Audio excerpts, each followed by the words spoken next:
First, let's get the big one out of the way. The word virus. We use it for everything, but technically, a computer virus is very specific. It's a piece of code that attaches itself to a clean file or program. Like a biological virus, it needs a host to survive and spread. It can't do anything on its own. It waits for you to execute that infected file and then it activates, replicating itself and corrupting or destroying data on your system. Its key trait is that it requires human action to spread. You have to run the file. Now, if a virus needs a host, a worm is the opposite. A worm is a standalone program that replicates itself to spread to other computers. It doesn't need you to do anything. It exploits vulnerabilities in network security to travel automatically. A famous example is the I love you worm, which spread via email and caused billions in damage by simply overwhelming systems. Its main goal is often just to spread as fast and as far as possible, clogging up networks. This is probably the most common type you'll encounter today, the Trojan horse, or just a Trojan. Named after the ancient story, this malware disguises itself as something legitimate and useful. A free game, a software crack, a fake Adobe Flash update. You think you're getting one thing, but you're actually installing a backdoor. Unlike viruses and worms, Trojans don't replicate. Their job is to trick you into letting them in. Once inside, they can do almost anything. Steal your data, give a hacker remote control, or download even more malware. Now, let's talk about one of the most financially devastating types, ransomware. This one is brutal in its simplicity. It gets onto your system, often through a Trojan,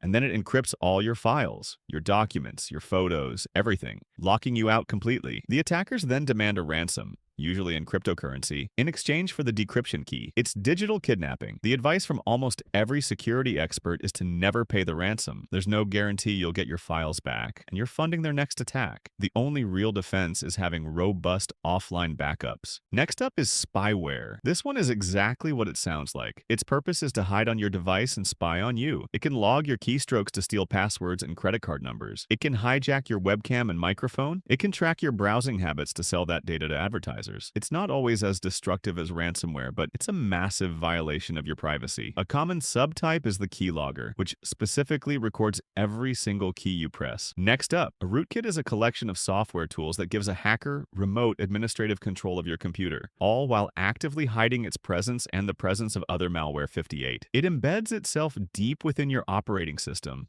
sometimes at the kernel level, the core of the OS. This makes it virtually invisible to standard antivirus software and incredibly difficult to remove. Often, the only surefire way to eliminate a sophisticated rootkit is to completely wipe the hard drive and reinstall the operating system.